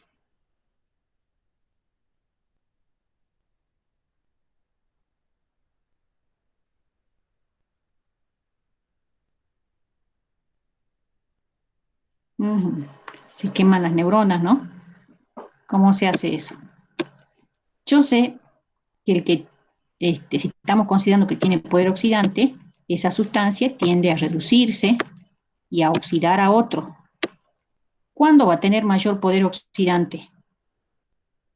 Tendrá mayor poder oxidante si tiene mayor tendencia a reducirse, ¿sí? A reducirse, ¿sí o no? Hasta ahí estamos de acuerdo, ¿sí? Si tiene mayor tendencia a reducirse. Ahora, ¿cómo relaciono la tendencia a reducirse con el potencial de reducción? Si tiene mayor tendencia a reducirse, ¿cómo es su potencial de reducción? ¿Más bajo o más alto? Mayor tendencia a la reducción.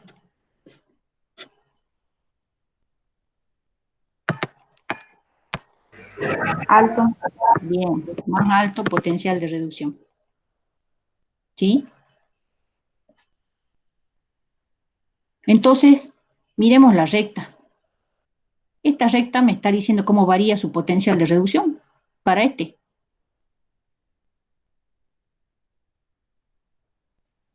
¿Mm? ¿Qué es lo que pasa al aumentar el pH? ¿Baja o disminuye el potencial? Si aumento el pH, ¿qué le pasa al potencial de reducción?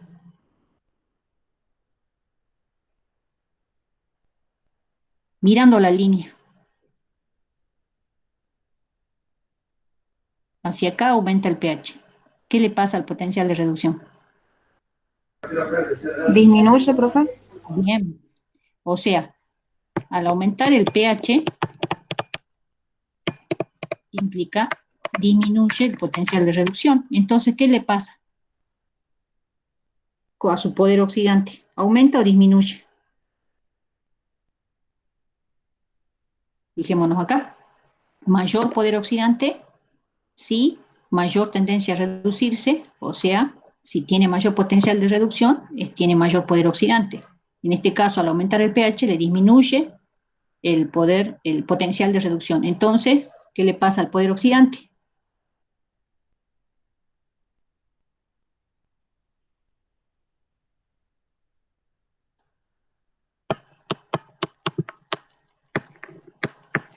¿Qué le pasa al poder oxidante? Acá está la relación.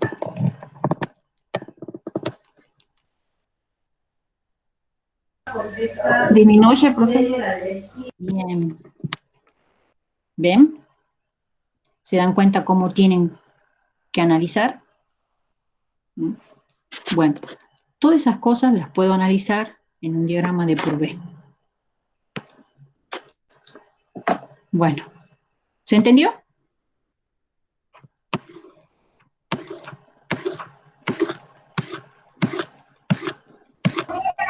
Sí, profe.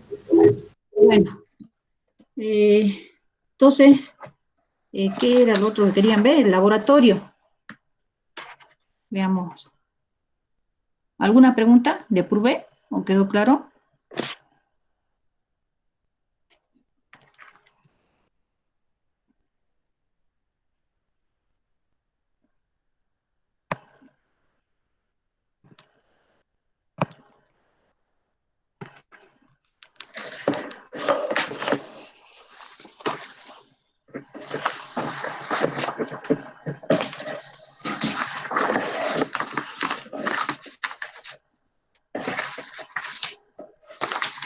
Esto sería laboratorio.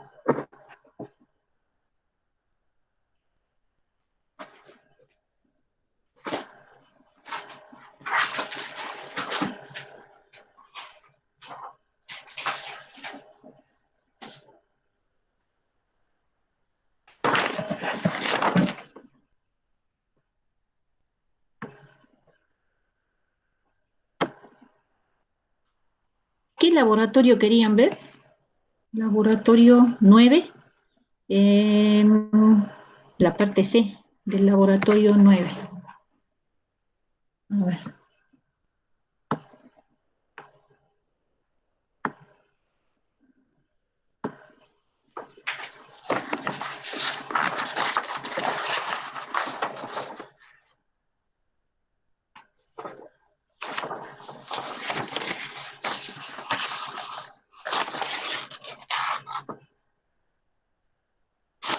Bien.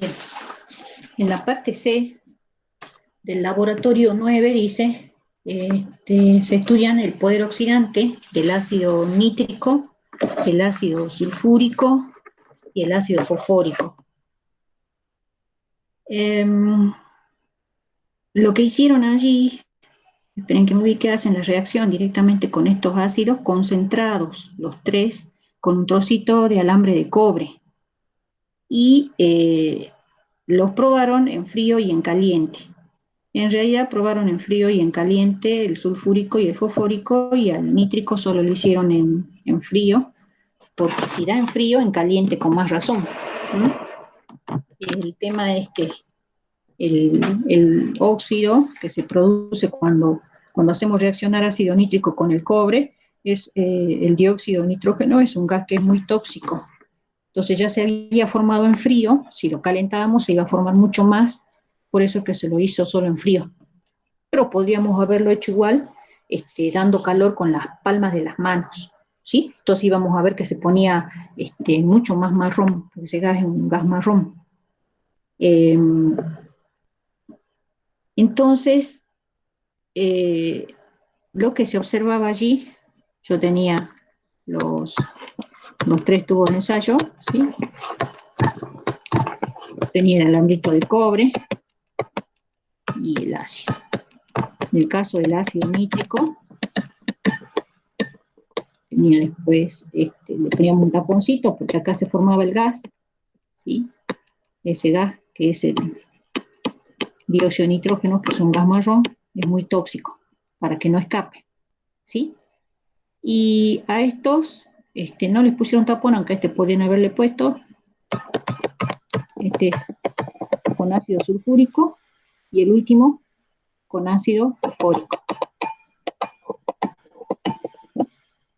En este caso, en frío, ¿sí?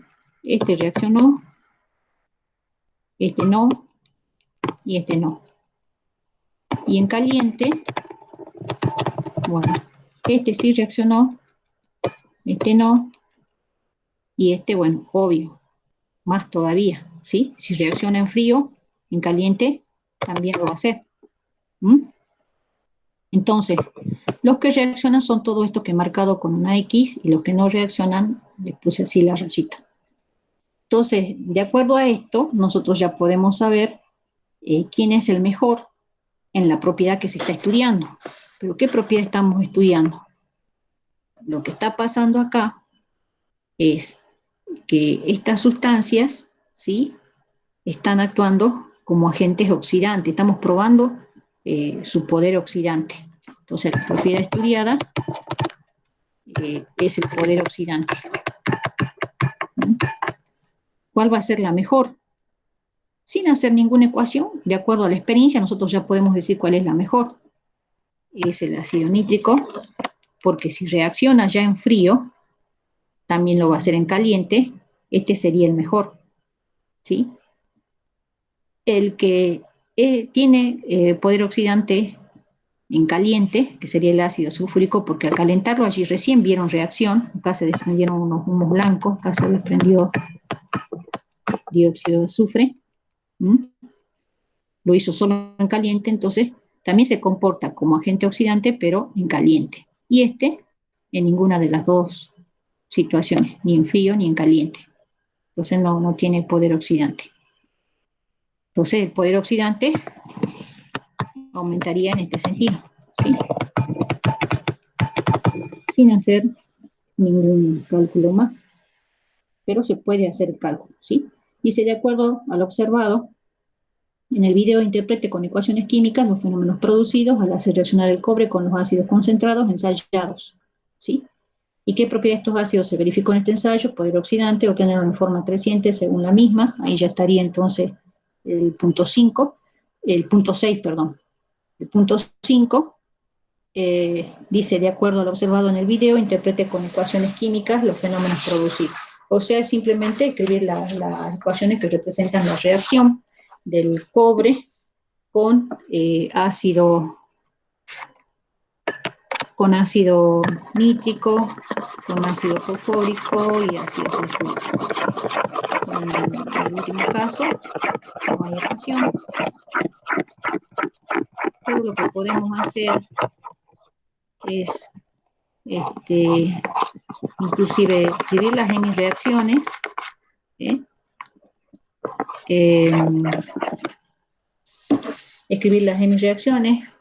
sacar de tabla los potenciales y ver cómo nos da el delta D, y en función de eso, ver si son espontáneas o no las reacciones. Entonces, por ejemplo, para el caso del cobre, lo hagamos para las dos, que sí se producen, porque en la otra me va a dar el delta D negativo.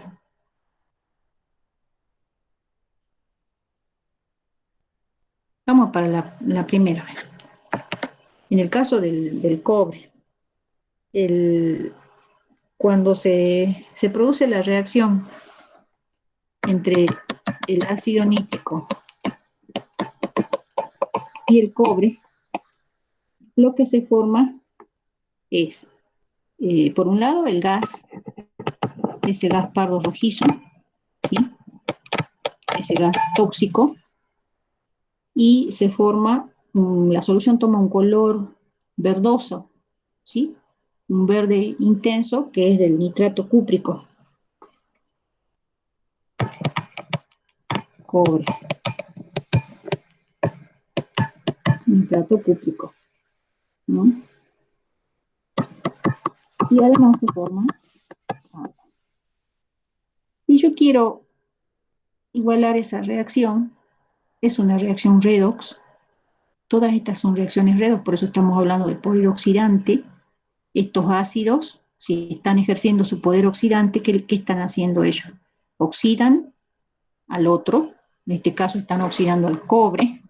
El cobre está pasando de 0 a más 2, ¿sí?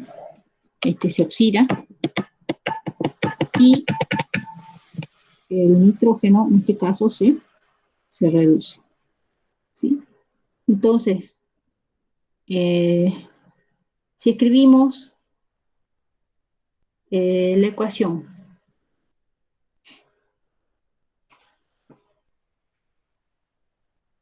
y queremos igualarla, vamos a tener que plantear las hemireacciones.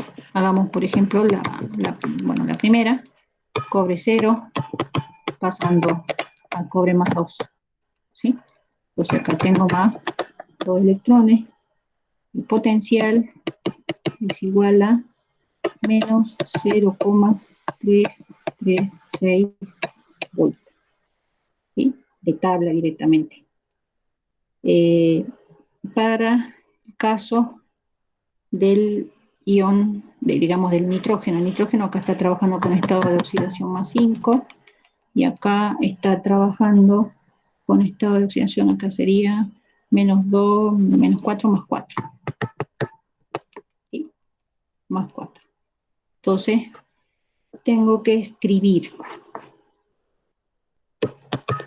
una de mi reacción, donde el ion nitrato va a formar el dióxido de nitrógeno. Bueno, acá hay que igualar por el método del ion-electrón. Lo primero que tenemos que acordarnos es que acá estamos pasando del estado de oxidación más 5 a más 4. ¿Sí? Entonces, igualamos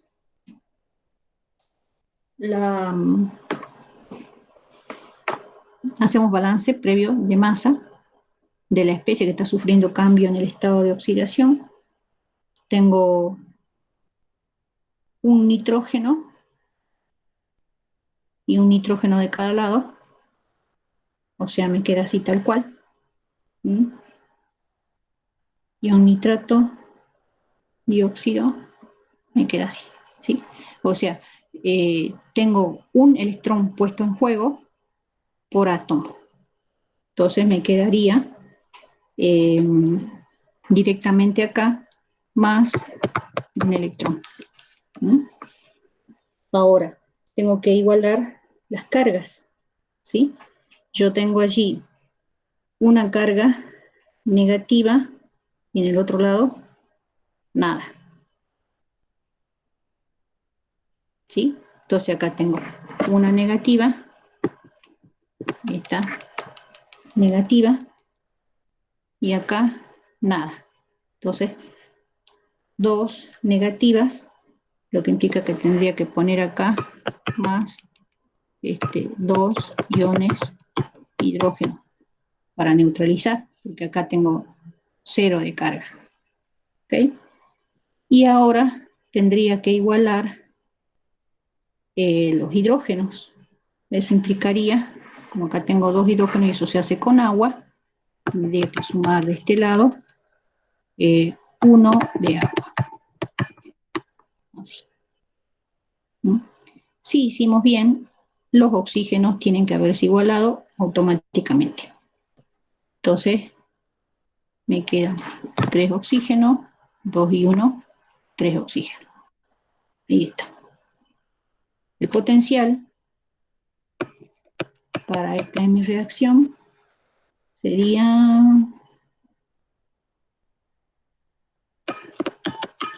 0,80 voltios. Entonces, me queda al final. Bueno, tengo que simplificar los electrones. Fíjense en que acá tengo 2 electrones en la primera reacción y en la otra de mi reacción tengo 1. Entonces, eso que implica que voy a tener que multiplicar toda esta ecuación por 2.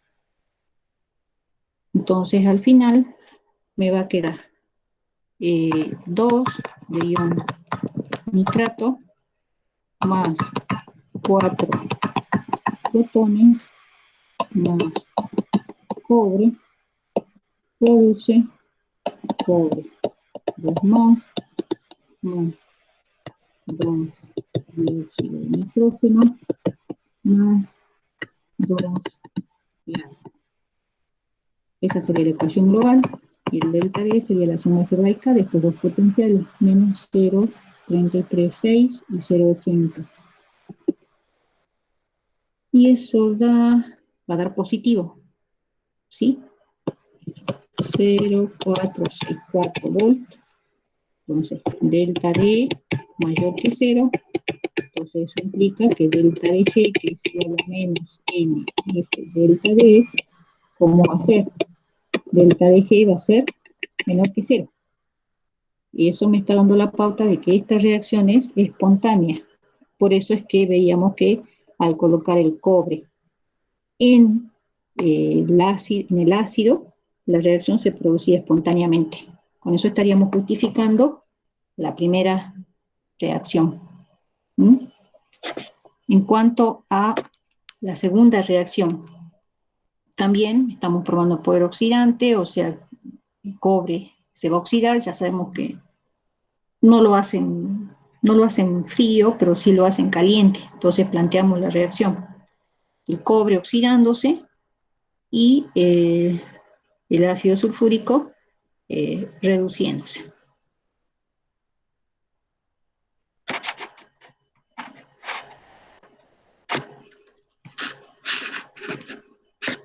Entonces hacemos también lo mismo.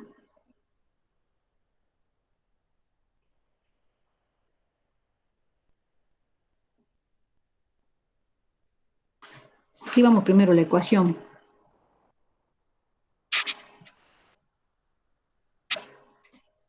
Ahí. Viene el ácido sulfúrico, el cobre, se produce el sulfato cúprico,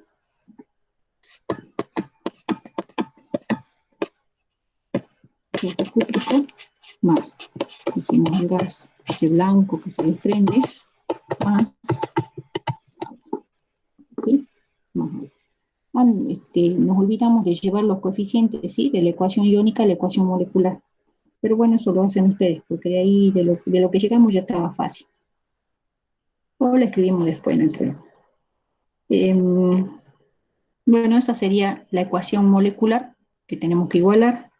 Entonces también escribimos la reacción de oxidación del cobre, 0, pasando a cobre más 2, esto más 2, electrones porque es oxidación, ya habíamos visto que era igual el potencial era menos 0,336 volt, y acá el que está reduciéndose es el azufre que está pasando de más 6 a más 4.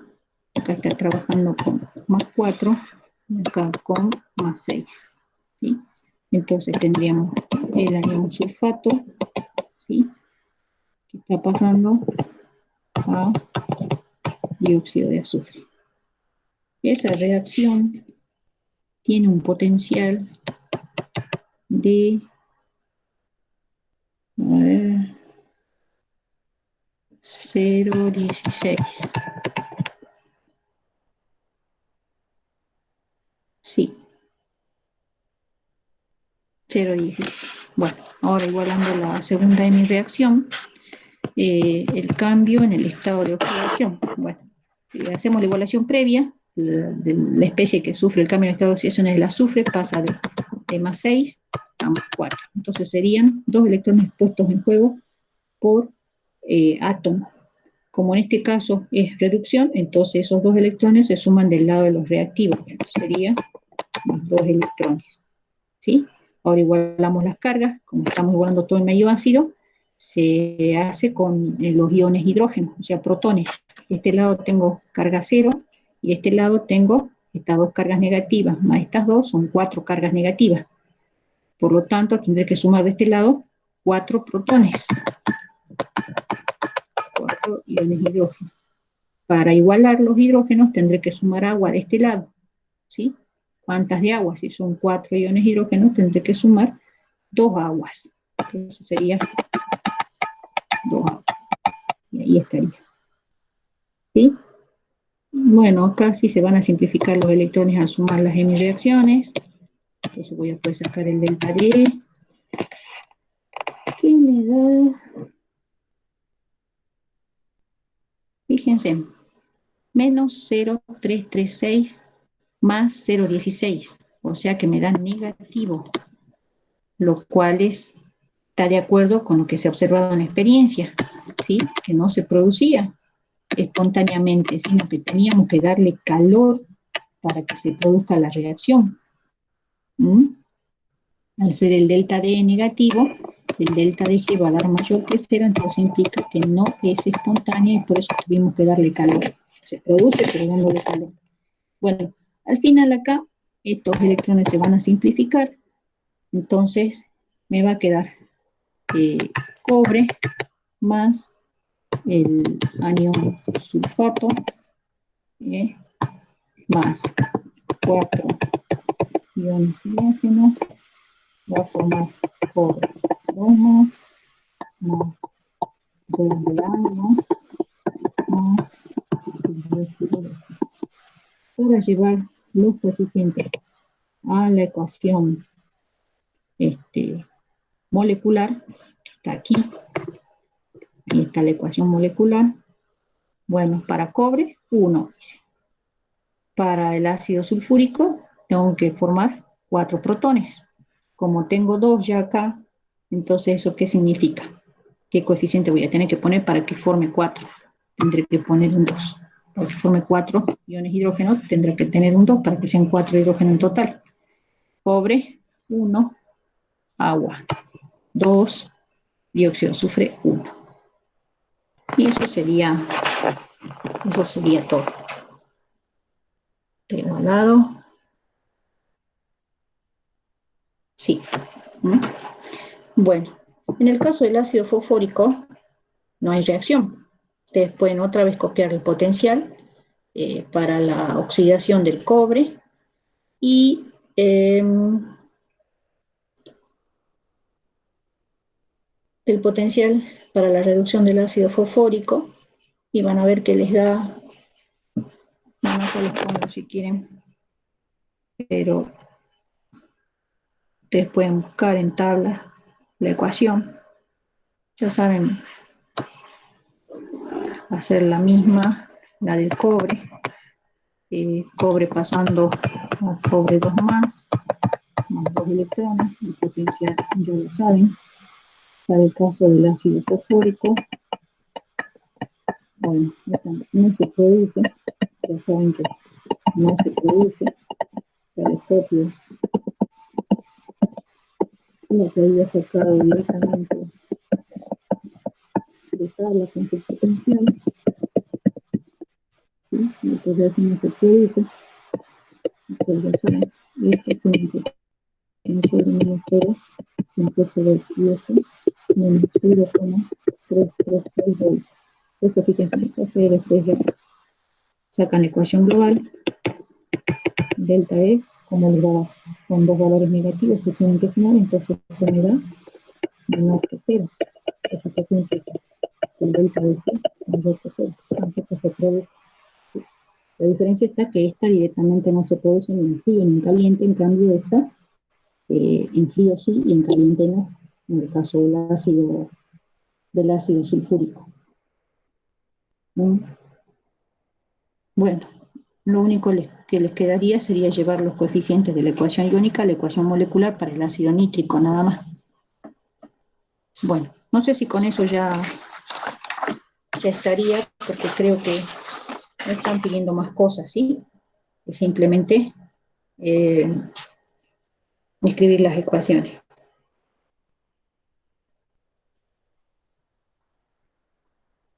Bueno. ¿Algo más? Creo que con eso ya está, ¿no?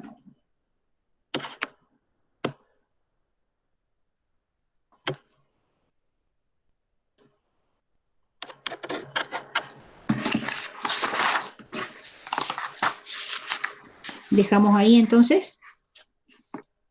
Se han quedado mudos.